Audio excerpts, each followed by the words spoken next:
Yes, good afternoon. Sava here from Football Heritage TV. I hope everyone is well and has recovered from that crazy game yesterday at White Hart Lane. Today, I want to talk about Spurs in a title race. And I want to tell everyone, calm down, relax, give your heads a little wobble from side to side.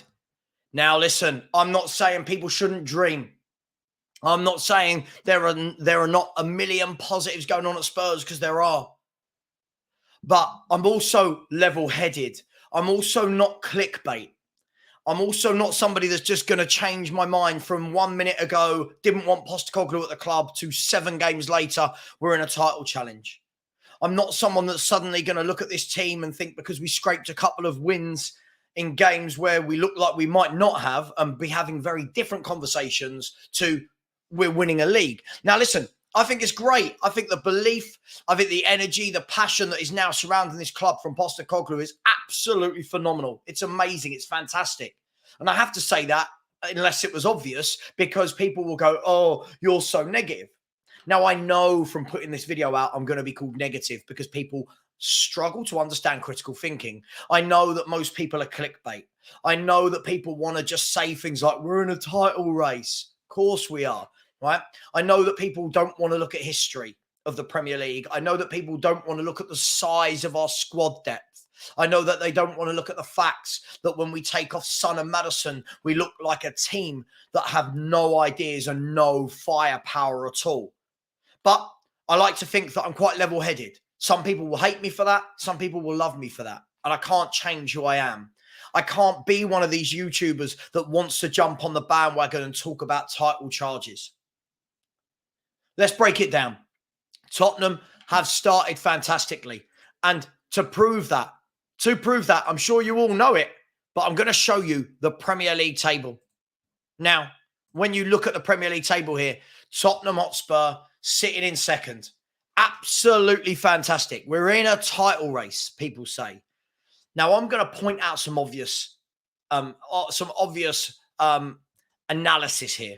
First of all, it's 7 games.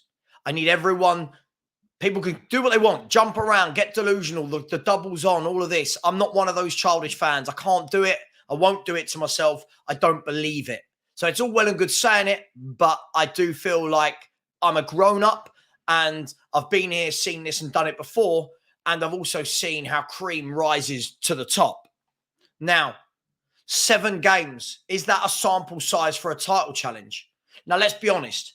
If we're going to go by this theory that Tottenham are in a title challenge, then so are Brighton, so are West Ham, so are Villa, so are Liverpool, so are Arsenal.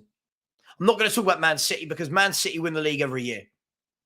But by that reckoning, 2nd down to 7th are in a title race because there's only 4 points between them. First of all, that's crazy. It's not going to be a 7-horse race to challenge Man City for the title. Yeah. Second of all, it's 7 games.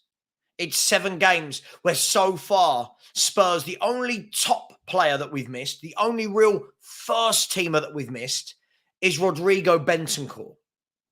Okay, that's the only real first teamer we've missed. Now, I'm not saying this to be negative. I'm saying this for a little bit of reality.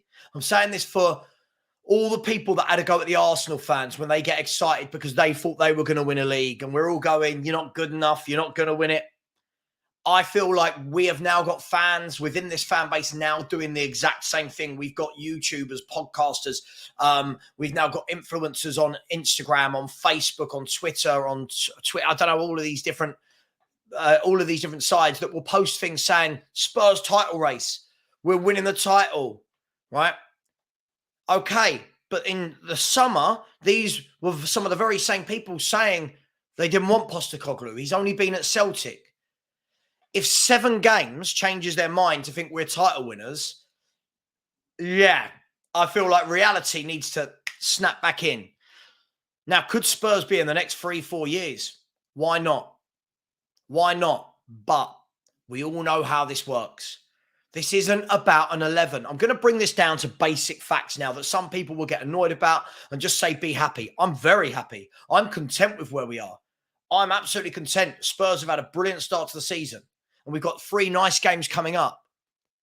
But I'm going to break this down for you because I believe that football isn't about an 11. So I'm going to take you back to a time. Do you remember when we were flying high in the Poch?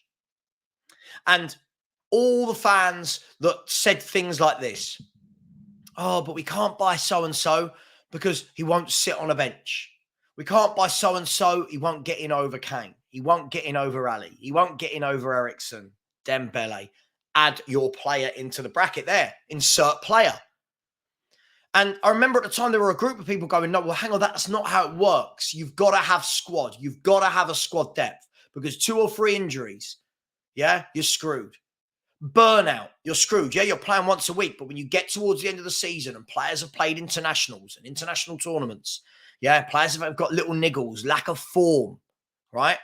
You need squad depth. And unfortunately, Tottenham, over the last month, we have seen overwhelmingly how our squad depth is piss poor. Let's not beat around the bush. It is piss poor. First example we saw against Fulham. Squad depth is horrible. Fulham in the cup. Squad depth was horrible. Okay? Don't need to go into that. We all saw what happened. I think we saw against Arsenal that we took off Maddison and Son. You're bringing on Richarlison and Højbjerg. The drop is from there to there. Now, you can say I'm having a go at Højbjerg and Richarlison, or you can see it that I'm praising Son and Maddison. Some people will see it in the middle. But the drop-off from there to there is gargantuan. It is huge. We saw it yesterday. You're bringing off Maddison and Son, and the players we're bringing on are Skip, Davis, Højbjerg. For me, teams in a title challenge don't go in with people like Skip, Højbjerg. Valise is only a kid. I'm not going to mention him. Skip, Højbjerg, Ben Davis, Eric Dyer, Ben Forster. You don't have title challenges when these are the players you are bringing on because you've got injuries. Now, yesterday, yes, during the moment, euphoric, fantastic win, absolutely brilliant win. But when the nerves will settle, when that high has gone from there to down to here today, and then you realise, oh, we got away with one. We did. I'm not knocking that. About time we had some luck. Sure, about time. Absolutely. We've had loads of bad things go against us. But can anyone deep down really tell me that what they've seen from us the last 3-4 games, they sit there and go, title challengers? I watch Sonny come off the pitch and I straight away think, how are we going to score goals? I'm not talking about last-minute winners. I'm not talking about last-minute headers, throwing the kitchen sink. I'm talking about open play, build-up. Who is going to score those goals? Maddison comes off a pitch and we suddenly look like we have got zero creativity. No creativity from the wings whatsoever. No creativity from midfield other than Maddison. So for me, you take Maddison and Son out that team. Are we winning a title? Are we in a title challenge? No, I'm not trying to knock it. Please listen to what I'm saying. The positives are there. We're at the beginning of a building phase. We're at the beginning. It's been so bad for 3 or 4 years, maybe 5, 6 years. It's been so bad. But we're now building. And yes, Postecoglou might say, go on, go over the top. That's great. But you've got to remember, the moment fans put the players and the team on this pedestal, they'll be judged against that. So, for example, when I say, everyone knows I'm not the biggest fan of Kulu. When I say, he underwhelms me, he's brilliant. Cool. Well, you've put him on this pedestal. The performances need to match that. And that mirrors him. That mirrors all of them. That mirrors the whole team. You can't put them on these pedestals. Then when they're knocked down by other fan bases or fans in your own community, get annoyed at them because they've not hit those heights. If you're going to put these expectations on people, they have to deliver. For me, I think the Spurs have put themselves in a wonderful position to get back in the Champions League. There's a lot of teams up there. I just showed you the league table. Villa, 2 points behind us. Liverpool, a point behind us. Brighton, 2 points behind us. Arsenal, level on points with us. So for me, let's see what happens when we get to January. Let's see where we are in January. Let's see what happens in December, where we've got 7 league games in a row. 7 league games. At the moment, we're playing about 3 league games a month, right? 3.5, I think it averages out a month, league games. We're going to be doubling that with this squad in December. We're going to be doubling that with potential injuries and suspensions that we picked up along the way. So I don't apologize. I keep my feet on the ground. I think we could be in for a good season. What that means to me might be very different to what it means to you. I know I'm going to get loads of abuse for this because people just want to say things like we'll win the league. Then when we don't, people will go, oh, you were negative. I wasn't negative. I was realistic. Okay. We use the word negative a lot when people don't understand what realism is. Sure. Loved the scenes at the stadium yesterday. Loved seeing the people going mad. It's brilliant. That's what football is about. Title races, title charges. Let's get to 20 games deep. Then let's see the elephant in the room. What do the owners do? We've been there before. We've got previous.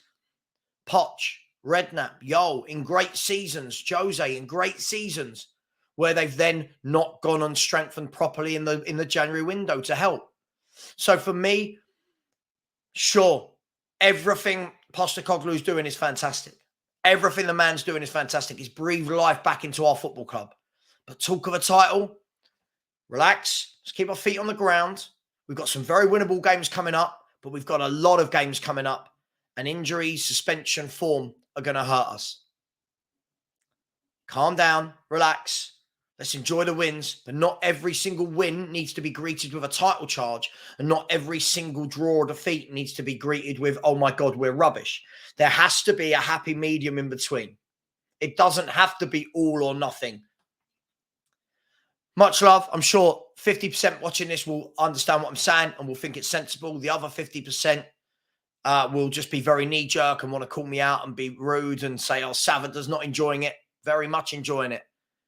But there are levels, and the big clubs know how to manage a season.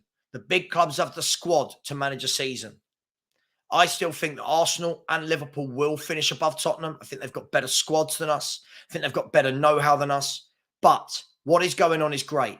Why can't we get fourth?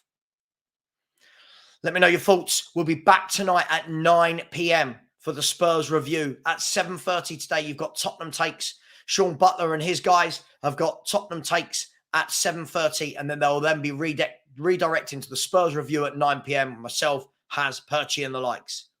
See you later. Take care. And as always, come on, you Spurs.